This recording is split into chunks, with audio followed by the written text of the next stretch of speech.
Good day and welcome back to Elementary 72 Gaming. So I'm back with another Tower of God video, and this time it's another walk up catching up from episode 51. Now, unlike the last 10 episodes, these 10 have a lot of hidden and a lot of very meaningful pieces to it.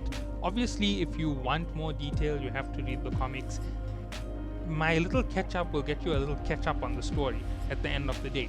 If season 2 starts tomorrow, which it won't, you can simply go and watch the anime, and then you want to know what's being missed out on a little bit here and there. You can come and catch up on the books this way, see where the chapters are and where they're flowing to with my 30-minute catch up. Obviously, this will take you maybe through one episode or maybe 2 episodes if you're lucky.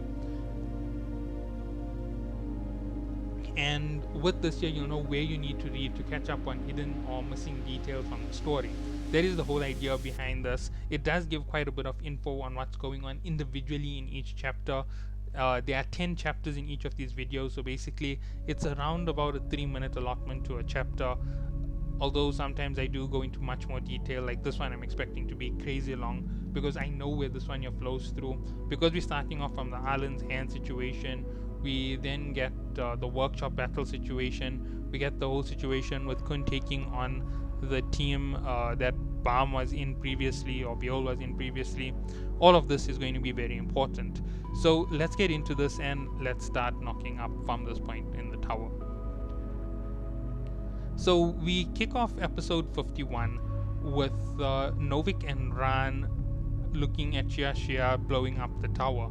At this point, we get that whole crazy thing with Baum screaming to Kun, "Run, it's a trap," and the whole place is starting to crumble down on him. At which point, we see Kun remembering Baum is alive. He is alive, and the whole tower is exploding as this whole thing is going down. We then get back to Apple, and we see that Apple is busy munching on an apple and playing on her lighthouse. At which point we see Gawatang is being given some kind of medicine which he isn't taking in, it's just flowing out of his mouth, and we see Michael is actually holding the medicine over him. And we then hear Dan screaming, "Stop it," and we see that he's saying, "You've already killed him, why are you doing this, you traitors?" And how could they do this when Kun is away?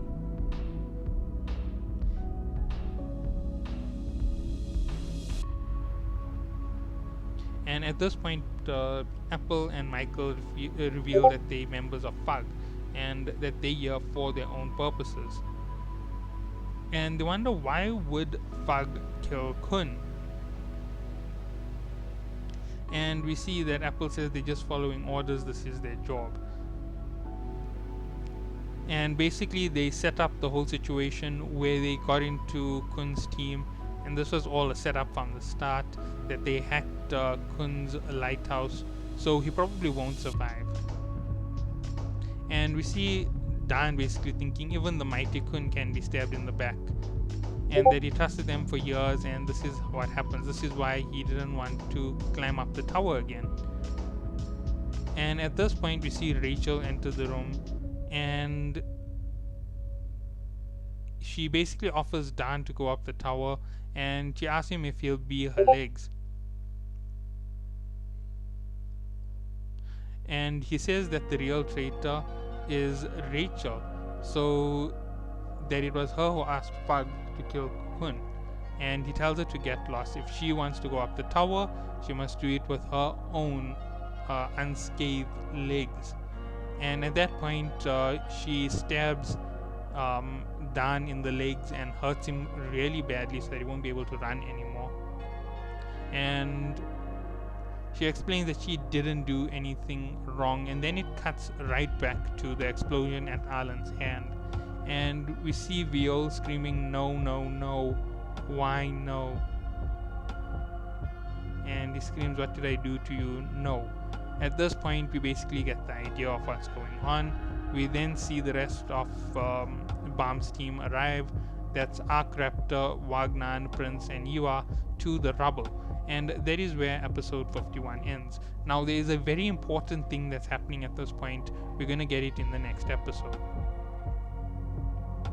We then see the team had arrived and they start looking around the rubble trying to find if anybody survived. We then get a switch over to Ran and Novik, and they realize they seem to have survived. And we see Novik asking Ran how they survived and what happened to Kun, and they figure that he must be trampled by the rubble.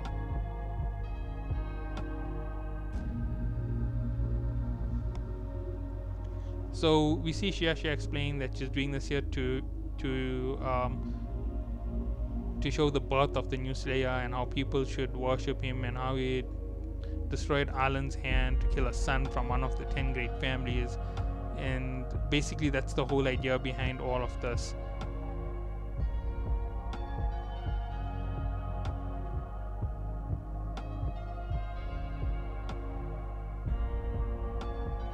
At this point we see Ran look over at Balm, and we see Cassino jump out and he goes in to fight them, at which point we see Balm intervene and use Crimson Soul Fist, and he uses the lighthouse to speak, and he says he doesn't want to fight against Kun's teammates.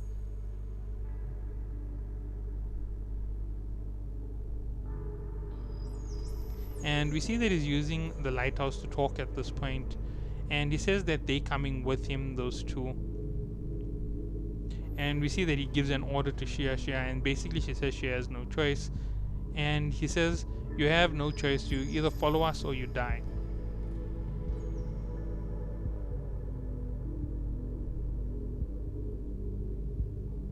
And we see that he sneaks a message into their pockets. He says he's not their enemy, trust him, and he showed that Kun is alive. And we see them basically say they'll join the team and that a truce has been called. So everybody starts heading out, and we see Balm's other team, that's the team with Wagner, and them searching around. And remember, Iwa has a tracker in Balm's pocket, and she goes in and she shows where it is, and we see Wagner blow open the place where he should be, and he finds Kun. And that is where episode 52 ends. Now we're gonna get into 53, 54. We see the whole end of it, and we see the whole sequence that is going through Kun's head. He questions himself. Why did he sound like Balm, jovial Grace, a slayer of Fug, the one who will make Fug's wishes come true, the god who will kill the heads of the 10 great families and Jahad? But why did he try to save him? And we see him link everything together, and he realizes at that moment it could be, and he wakes up with a big flare going into his chest as Iwa accidentally ignited one of the acupuncture needles, at which point Kun extinguishes it and he points it straight to Wagnan's throat, basically saying that he wants to know what's going on and that he's going to ask them some questions. They then have a quick heart-to-heart, they Viol's team and all of the stories. They explain everything as it is.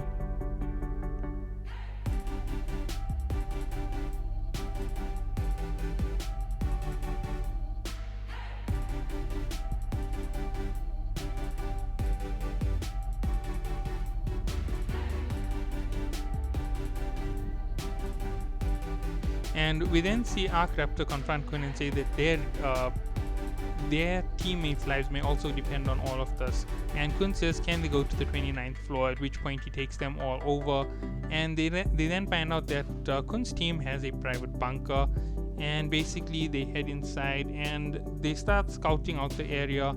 At which point Wagner comes in and he finds that Dan is still alive, and we see that Fug is written on the wall where they've killed Gaya Tang, and they left Dan severely injured. At this point we see we see Arc Raptor carry Dan out, and we see that his legs are severely injured, at which point he's in the hospital, and finally he recovers. And we see Kun standing outside looking at the pocket and he's thinking about it. This is the grade A pocket that Bam received from Princess Yuri. And then he finally puts the final piece of his puzzle in, and Irregular makes everything possible. The link of everybody put together with Fug. Now they understand what's going on. At this point, we see Hwari Yun enter into the situation, and she says, "You are correct," basically. And she explains that yes, the 25th Balm is Jovial Grace. And she basically confronts Kun at this point. We then see the news is covering what happened, and they basically say that Kun is presumed to be dead in the rubble. At which point we see the other team, that's Ender Rossi, Anak, Shibisu, Hats, Amigo. All of them get flared up at the idea of this year. We then get a flashback to one of my favorite characters of all time, the Crocodile, and he is busy with Paracule in training, and they find out the news that the blue turtle has been killed, and he basically says he's going to go catch that sneaky turtle. And Paracule asks, where is he going? How is he going to find the dead? Is he going to hell? And he just basically tells him to shut up and follow, and that is the end of episode 53. So let's move on to episode 54, and things are about to start getting real weird. We get Huriang, who has been revived somehow, and we see Casino is talking to him, and they're basically demanding what's going on. And Casino says that Miss Sophie is waiting for them. We then see Novik and Ran are basically being held captive, and that other teammates from Fug have arrived. Now there's a lot of important things to note about all of these individuals. It then switches back to Kun and Hwari Yun, and Hwari Yun basically confronts Kun about everything, and he basically says that she's a guide from Fug, and that's the whole reason why she's here.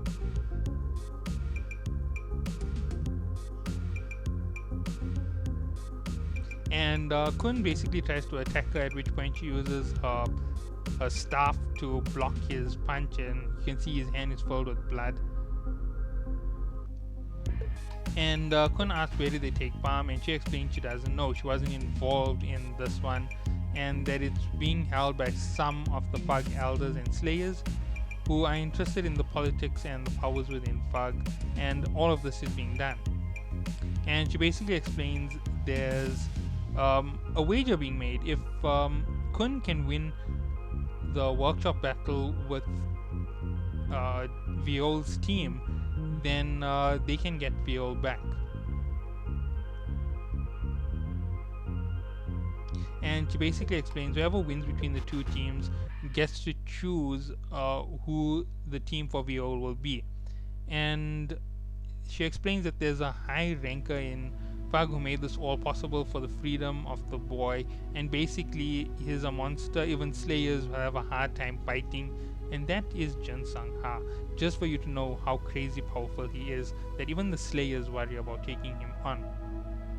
Then we see Kun say everything that he needs to do, and he basically explains everything in his situation, and Waryun explains how he is caught up in the situation no matter what. And then we see Wagner rush up to say that his teammate is awake, and we see Dan in the bed, and he explains Rachel is the one who kept him alive on purpose. She wanted to see what he would do with pathetic legs as well. That's why she let him live, and she's expecting him to be miserable and give up on everything. And that is why he wants to take part in the fight again. He doesn't want to see his team killed again, and he wants to go with them to the workshop battle. He wants to show her that he won't give up and that he is a far better person. We then see Kun accept the whole wager and that he'll take this team up to the workshop battle.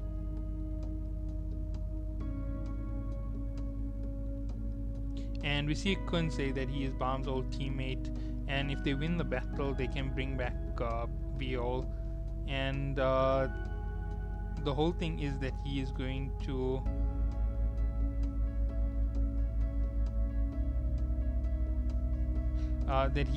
make sure that this goes his way. He's going to win this, and he's going to get things his way.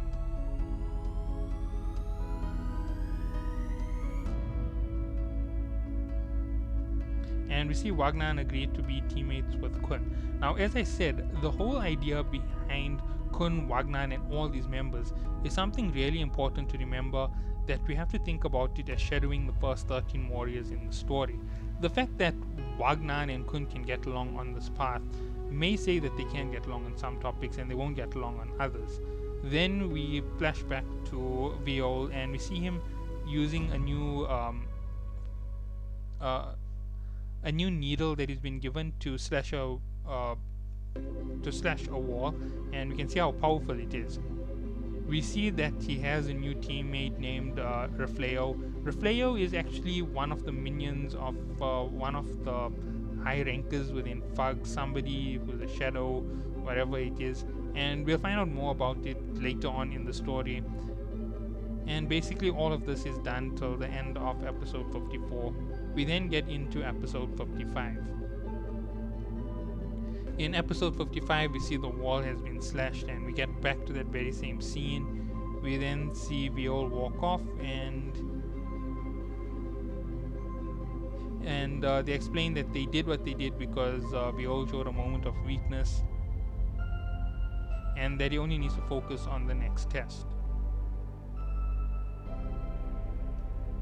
Then we have another switch back to Wagner's team, and the fact that Kun is working them to the max. He's bringing up their level since they're really weak compared to most teams, and he's been doing specialty training, physical strength, speed, and mental training. And he's been doing this here every day since he's been trying to get them up for the past 2 months. And basically he dismisses them because they have the test tomorrow and they haven't yet even finished all the training. And basically they exclaim that Kun is one crazy guy, and we see Wagner walk into the house really totally dead tired, and he's basically talking to Dan, and he basically tells Dan that he should take it easy. The doctor said he should get some rest, and he'll never move as fast as he used to, and Dan explains that all he needs to heal now is to start moving around a little bit, and that anyway the test is tomorrow. And they explain that if they fail that test, they can't go up to the next level, and that nobody's saying that out loud. Then we see Goa-Seng come in to talk to Kun, and she explains that she's gone over some more hypothetical partial simulations and strategies, and we see that they're over worrying everything. We then see Miseng and Prince keep going at their training because they want to become adults and they don't want people to keep leaving them. And we see the two of them go at it even more. We then see Hiwa had her own training, and that was to ignite a matchstick, but her fire wasn't within control, and she is worried that she's going to hurt someone. All of them have their own weird sense of stuff, and they end up not sleeping. The next day, when it's time for everybody to get ready for the exam, they're basically still too exhausted, so Kun tells them to rest up a little bit, and then they'll start moving early in the morning instead. So finally it's time, and they get to it, and we see that Kun is really worried for the first time, and Kun doesn't realize that this is how most people see their exams, because it is always tough, because he always has extremely talented teammates, and he's worrying that the stupidity affected him, and we see him going crazy and getting ready for all of this, at which point we then have the workshop as one of the places where they start sending out invitations to those who are qualified on the 29th floor. And we see the best team is basically this team which they have. They have quite a lot of very powerful individuals, including the Slayer candidate. We then see Shia and the rest of them all together. we see everybody starting to move towards the workshop battle. We see Shibisu, Hats, Lowry, the whole team is basically moving in. We see Rak is moving in, and at that moment we see Kun got his invite to the workshop battle for his entire team, and we see that they're all extremely exhausted, and the workshop battle starts here. So that's the end of episode 55. We'll move on to 56. There's a lot to explain in this chapter, and I will get to it. We then get 55 starting with Gustang, one of the 10 family heads. Now, you have to understand that this is something really important. The family heads are the 10 family heads. They are crazy powerful as it stands. And right now, we get Po Badao Gustang entering the story. We see him playing with the low-tech stereo system and smoking cigarettes. And basically, he says he's just has to wait a little bit longer for the game to begin, and he'll be overseeing this exam in place of a teacher for what is about to happen in this workshop battle. And then we see Wagner and the rest of them as they're hyped up to go to the workshop battle.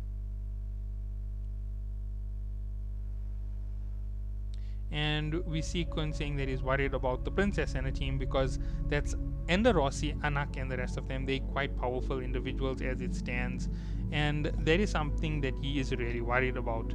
We then see them reach the 30th floor, where they see the workshop's battle arena, the floating ship Archimedes, and at the end of it, it has some type of attachment which is changing it around. We then see that they all arrive to the place where they're going to stay, and basically Kun already knew that they all would want ocean views, so he gives them all ocean views. And we see Waryun tell them that tell Kun that there's one thing she needs to promise.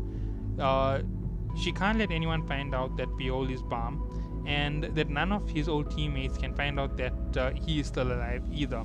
Otherwise, Fug won't honor their deal. And if the whole tower finds out that Balm is alive, then there'll be trouble from Jahad. So basically, all of these crazy things are being set aside.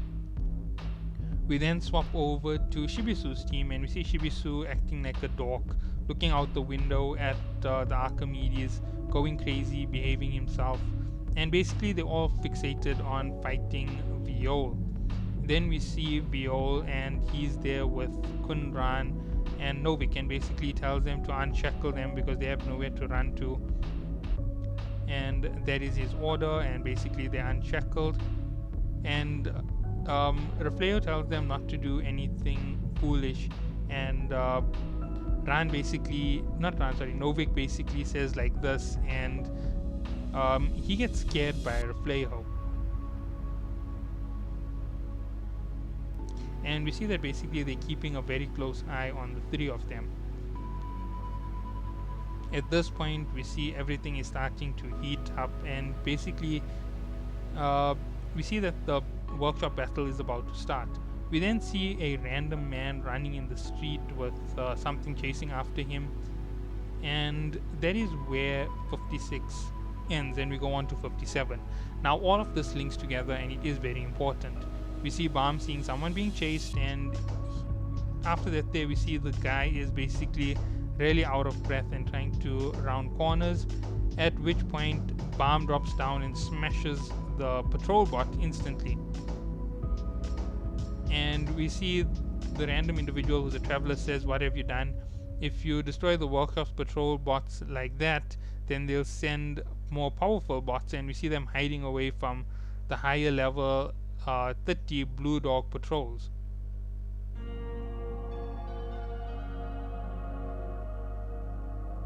And we see the traveler is taking info from Emily, and Emily basically pushes them in another direction, where they end up in a place where there's a jamming device set up, and basically they're setting up something to blow this whole place up, at which point it switches over to Ender Rossi.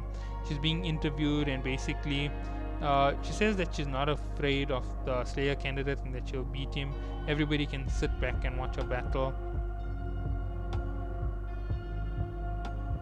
And we see that the whole team with Kun is basically crazy about Ender Rossi, and Kun basically is like, how cringeworthy is she?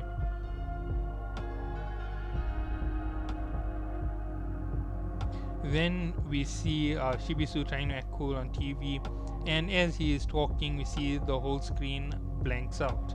And we see that the workshop battle pre-selection begins with one of the hosts, Ayo, talking about what's going on. And they basically introduce the fact that they were told to be early because they're going to have a prize for those who can enter into the tournament. Only 248 tickets are available for the Archimedes that will depart in 2 days, and in order to get a ticket you need to take part in this game. He also explains that there are special items, and they're going to explain the rules of this game. The rule of the game, the name of the game is One Shot, One Opportunity, and they are all given a gun, and they can't shoot innocent bystanders, they can only shoot other regulars. And we see everything is being set up with Viol to take down the level 30 blue dog in an area where it's supposed to be, and then we move on from episode 57 to 58. We then see the rules of the game. There's a limited number of tickets, so 248 people can go through. You use the gun you have to shoot other regulars. Then you'll win a ticket and board the Archimedes immediately, but each individual only gets one bullet. Unless you use the opportunity right, you fail the test right away. If you want to have more fun, you can steal the gun from another regular and take the bullets.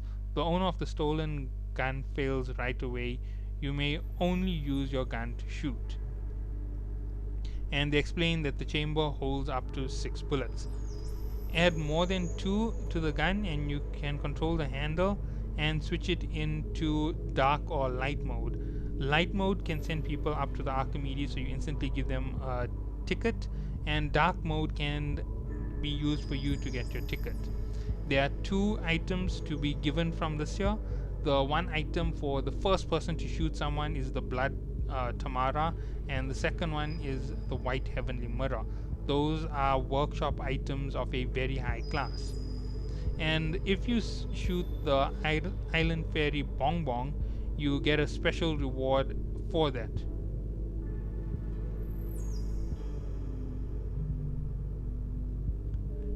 And basically they say that the safeties will be taken off in a matter of seconds, and we see Kun get ready.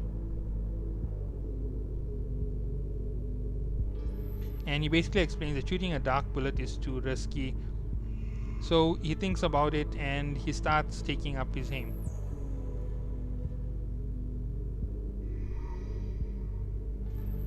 And he sees that this game could be very chaotic, and as he goes, he said first he should get some bullets, and basically he turns around and he points his gun to Wagnan, and he says that he wants the Blood Tamara, and he says bye bye Wagnan, at which point you see the safety is removed and you hear Wagnan screaming, at which point other regulars rush in to try and take advantage. When Baum captures them, steals their bullets from their guns, and we see Wagnan is basically petrified to death with the whole situation. And we see that the number of regulars had fallen very quickly, and we see that the reason for this from Hut's explanation is people were betraying their own teammates, shooting them to try and get the special item. And we see that Shibisu's team is heading in towards the town because their accommodation is far out. And we see that Ender Rossi was in the town and she tied up a whole lot of regulars already, and she beat them up, basically the regular paparazzi who follow her around because she's a celebrity. And basically she accuses them of taking pictures of her in an indecent manner, and then you see that she has extra bullets.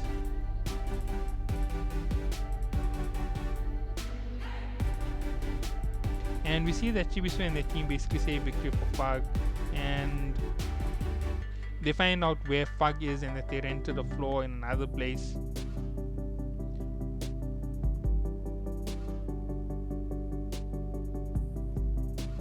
And after this year, we see them all heading out and they want to hunt Fug.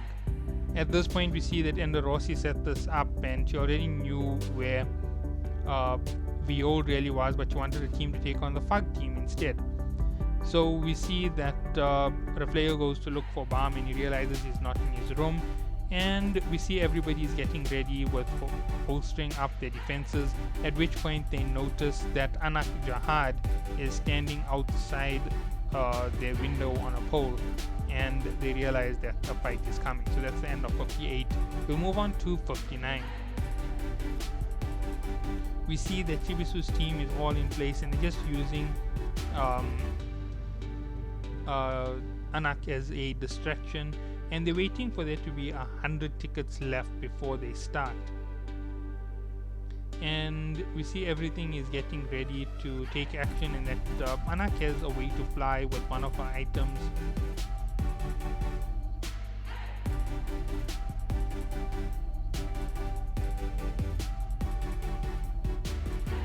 So Rafleo basically starts setting up their stuff, and Ran basically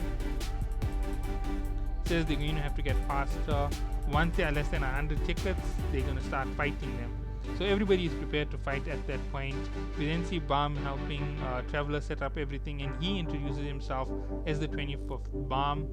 And so Balm asks if the Traveler did anything wrong, because he introduces himself as Balm at this point. And he basically says that his love is locked here. That's what the Traveler says. And that the prize of this battle is a human.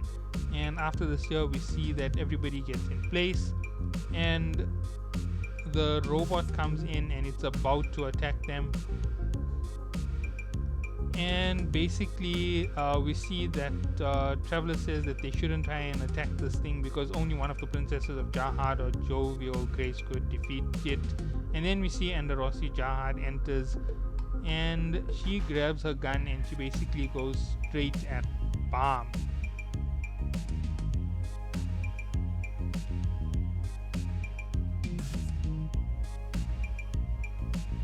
And at the end of this year, we see Wagner and Kun running around in the street. That is the end of episode 59. Now we're going to get to episode 60, where things start to heat up quite a bit. We see Enderossi say Jovial Grace. She heard that he has long hair and sinister, but he looks pretty ordinary. And she asks if that's really Jovial Grace, and that he seems familiar.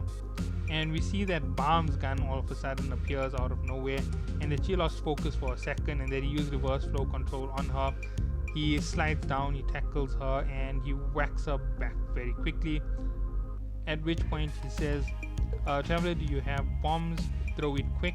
And he says those are for tanks, and he says throw it now, there's a tank coming for us. And basically Enderossi gets upset because she's a beautiful girl, and how dare they call her a tank. And she thinks to herself, those techniques were like bombs. How annoying was this here? At this point, we see Balm and Traveler get away, and we see Balm and Traveler separate and go their own ways, and he sees the rules of the game. And he realizes he has to get back fast, realizing what the whole thing for the situation was. We then get Cheng and Quattro Blitz, who are taking down regulars to get bullets as well, and we see they start moving to take the lighthouse, at which point we see Arc Raptor and the rest of his team are up there. They open the door and they see Cheng, at which point Arc Raptor was a bit too slow to get his hit on, and Cheng basically explains you don't have to kill the person, you just have to shoot any part of their body. And they explain that the same goes for Cheng, and we see Wagnan and Kun show up from the back. So we see Cheng basically tries to antagonize Kun, and Kun says, do you really want to go at it again, or did you forget what happened to your right eye? Basically, it's quite a heavy compromise. And basically he decides he'll send them up, so he uses the light bullets on them and sends them up if they give over their bullets, and that is how it goes. After this year, we see that Kun sends up most of his team, and they decide they're going to go and look for the last two members of their team, which is Prince and Miseng, who have been taken by Enderossi's team the one of their weird members, Vardy, and we see that the rest of the team has gathered around and everybody is in place and ready to start their assault. We then see Anak starts her assault, attacking into the building with a big assault, and she is going to fight Ran. So it's a top 5 fight each other. This is going to be a crazy battle. We then see Hats take on Casino with his highest, I think it's his highest flying sword, and then we get the to be continued as we end on episode 60. So yeah, that is where we have gone for this part of the story. There's a lot to actually highlight in this entire section. From the time it starts, we get the whole impact of how weak Wagner and the rest of his team were compared to where Kun is as a level. And the level of team that Kun had was so crazy that they could just win any test they took part in. They didn't really have to stress about anything. They were that confident in their skills. Everybody was talented, everybody was powerful. But in Wagnar's team, none of them are truly powerful, none of them are truly talented. All of the power in their team and all of the talent lay between Bam and Huriang. Those two were their key pillars and what kept them strong. Sorry about that. Then we get this whole game which is being set up, and the game is very suspicious in its very nature once they finally reach the workshop battle. We know there's a family head looking out over all of this. Obviously, we don't know he's a family head from this point in the story, but we find out he's a family head later on when they show his name, and we get the whole introduction. Po Budao Gusteng, head of the Po Budao family, one of the 10 great warriors. And that is the way that he is introduced to us when he finally shows up.